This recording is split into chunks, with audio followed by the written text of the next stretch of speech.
Welcome to another edition of Cannabis Conversations. I'm Martin Lee with Project CBD, and today I'm delighted to have as our guest Ryan Lee, an expert cannabis botanist. Works with a company called Chemovar Health, one of the founders. It's based in British Columbia. Ryan, thanks for joining us. Thanks for having me. Tell us a little bit about your background as a cannabis botanist. How does one become a cannabis botanist? Well, I was really through personal interest. There hasn't been a lot of educational courses in this space. So, I was a cannabis cultivator when I was going through university and really enjoyed the plant and enjoyed the diversity of the plant. And I started growing and studying genetics at university. And that really just kind of pushed me down a path where, I was able to learn some things through school that I guess weren't really available in the cannabis community, and became very lucky to meet our mutual friends, Rob Clark and David Watson, and they really kind of took me under their wing and introduced me to a lot of folks and gave me a hands-on experience. I think Dave Watson and Rob Clark would be professors at a cannabis cultivation university if there ever was one. But you mentioned university. Where did you go to school? In Ottawa. In Ottawa. So I actually started in the kind of biopsychology, neuroscience field. I was really interested in drugs and behavior, and studying cannabis at that time wasn't really possible. It's pre the acceptance of medical cannabis, and none of the professors really were too interested in it. So I also have family members with addiction issues, and so just understanding drugs and behavior was an interesting thing for me. And I really used that opportunity to learn about the endocannabinoid system every time I had a project that I had to study. A personal study project, I would investigate the cannabinoid system in some way, or the endocannabinoid system, which was really just starting to be discovered. We're talking late 80s and for that. But early 90s really is when it was. Well, let's roll back the clock a little bit to the time when I, as a teenager, was first exposed to cannabis, and we didn't really call it cannabis. It was just weed or grass or marijuana. But in those days, when we got some stuff, dime bag, nickel bag, and we're talking about, a few decades back, we had access to cultivars called Panama Red, Acapulco Gold, and later came Thai Stick and Colombia and Jamaican. It was always a name associated with the place. And yet these days, it's quite different. You have all kinds of crazy names for cultivars, but not typically associated with the place. I mean, what happened there?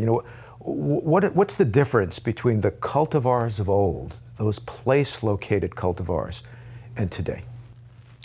Well, obviously those place-located cultivars involve smuggling, right? And I think that back in the 70s and the 80s, that was a very different world. People bringing in boatloads of cannabis and hashish from various countries into the States. The States has always had the largest market for cannabis consumption. And as that market shifted to one of domestic production, people realized that the seeds that came from those populations that were brought in didn't really perform in the same way that they might have grown in their native environments in Colombia or Mexico or Thailand. And so there had to be this adaptation process of the cultivars to be able to grow in the Californian environment. And then subsequently, as the pressures came on from, the outdoor projects like CAMP, right, the eradication projects all over the world, mostly in the States, but also state-sponsored all over the world, that really forced growers indoors. And again, the type of plant that's needed to grow indoors is very different than outdoors, and so domestic home breeders have actually made some quite significant progress in being able to create varieties that are suitable to cultivate indoors and also have increased market appeal. So would you say that compared to the old landrace strains that we've got something up on them these days, or that we've improved upon these landrace strains, or these were just the place-located strains or cultivars? They weren't as good as what we got today, because we hear this phrase, "Oh, right now the weed is so strong, it's not like your grandmother's or your grandfather's marijuana." Yeah. Was the cannabis of old, as it were, was it weaker? I mean, what's the difference in that regard? I think on average, on a population average, the cannabinoid content was lower. There was probably individuals in those populations that had high THC content or higher THC content, or even the very high THC contents that we see today. But most of the imports were probably in the 5 to 10% THC range. Does that suggest that the quality is not as good, or what does that say about that? I think it depends on who you ask. You know, I know a lot of folks, you know, from your generation that they just don't want to smoke the cannabis from today because it's too damn strong. They prefer something in that 7 to 10% range. And, you know, we've done a lot of lab testing and characterized a lot of varieties. And some of these populations and families were created by people through what we call organoleptic sampling. You evaluate the plant based on its characteristics, its scent characteristics with our 5 senses, right? I guess the 6th sense being how the cannabis makes you feel. And we've come to see something. There's this kind of weird biphasic curve where, you know, at low to moderate doses, THC can actually feel quite invigorating. But if you turn the volume up and make these very strong THC varieties, they can actually be quite sedating. And a lot of people will have a couple of puffs on these very strong cannabis, and they're not regular users with tolerance, and they just end up stoned and staring at the wall or kind of zonked out on the couch. And that's not very social cannabis, you know, and so I think there's a really something to be said about the interplay between tolerance and the level of THC. Unfortunately, our market and production statistics, everybody wants to see, you know, the most amount of not only grams per square foot, but also the total cannabinoid content per square foot. Well, if it's a THC-rich strain, you know, the cannabinoid content is going to be mainly THC. So if someone walks into a dispensary, these days in California, typically the products are labeled with numbers. Different cultivars have different numbers. Should we assume that the higher number for THC means it's better? Well, it definitely isn't. I mean, in terms of enjoyable experience, I think that's the dogma that we operate under. But I make this comparison with the wine industry. I mean, you don't go into a liquor store and ask for if you're trying to buy a nice bottle of wine, you don't ask for the highest alcohol content wine. And even with whiskey, you don't do that, right? There's so much more to the user experience than just the sheer strength of a product.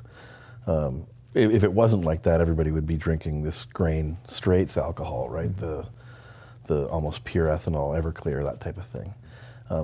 That's just not a user preference. Yeah, it's a thing that exists on the market, but it's not the largest selling SKU.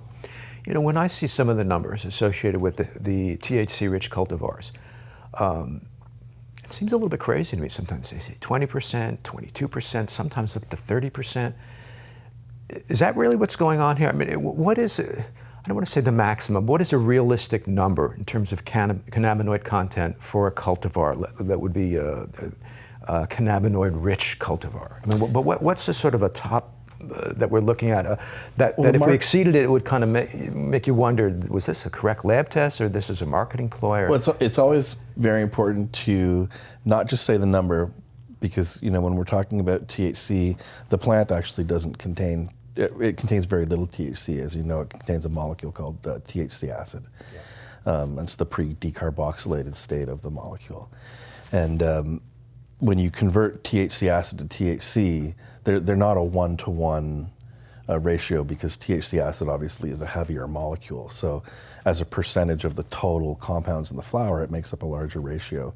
And when you convert it into THC, the number is different. So it's kind of like saying, it's like a vector without a direction. You know, it's like saying we're traveling 100, but we don't say if it's miles an hour or kilometers per hour, right? It's not just the number. So it's always important to have a context with a number. We do see plants that are above 30% total cannabinoid acids. The highest one I've seen is about 34, 35%. And that's CBD a plant acid. itself, not the extract. No, that's a single plant. Yeah, it's a flower from a single plant.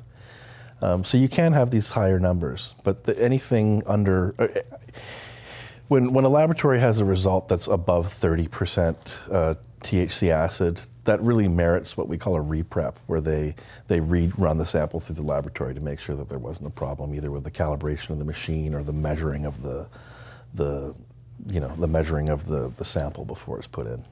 Let's talk about CBD for a moment, because back in the old days, people didn't really know much about CBD, but some of these cultivars coming in from Nepal or from Morocco or from these different places, and this is before we did a lot of domestic breeding, did these have THC in them? Because the THC was there, it seemed to have disappeared for a while and had to be rediscovered about 10 years ago in Northern California. What happened with THC? Did it disappear, and if so, why? Well, CBD was essentially effectively bred out of the plant by humans. Was that intentional, or? Again, you have to remember these chemical, at this point in time, we weren't doing a laboratory analysis. We weren't tracking. What time are we talking about here? Well, I guess really domestic cannabis production, I would say, really took a boom in the 80s. But even in the 70s, I think even the native populations that were growing these location of origin genetics were able to, through sampling and crossbreeding, people would always save the seeds from the most beautiful smelling or the largest yielding plant to plant for next year's crop. And through doing that over a couple of generations, especially if you're limiting the pollen contributors from that family, you're actually quite easily able to shift a population to either THC dominant or CBD dominant, just by sampling the plants that make you the highest. Mm-hmm. And I think that's probably what happened. And we weren't going after these compounds through chemical analysis. We just weren't monitoring these things. So all of that type of selection pressure was really done by consumption and determining how the plants made us feel. And as you know, a mixed CBD plant will make you feel, or mixed CBD and THC plant might have a different effect from a THC plant. And so people that were really focused on that strength of effect could effectively segregate those THC plants from the population, and when you breed them between themselves, you effectively purge the CBD from the population. Final question about breeding. So you are an expert breeder. When one breeds, how much of it is just rolling the dice and chance and, hey, you're coming up with something interesting, or how much of it is intentional, that you're really looking to get somewhere with the work? You can do it both ways. To me, breeding is both a science and an art. So if you bring in tools from a scientific understanding and you use your passions that you have for the plant, I think that's the most effective way. Humanity and breeders have been using just art and no science for years, and you can make certain gains to a degree, but we're at this point now where cannabis is becoming a legitimate agricultural crop, and that kind of production merits the scientific investigation and actual expenditure of resources to use science to improve the crop. And we just haven't been able to do that through prohibition. Very good. Well, thank you, Ryan Lee, for joining us on Cannabis Conversations. We'll see you next time. Thanks, Martin.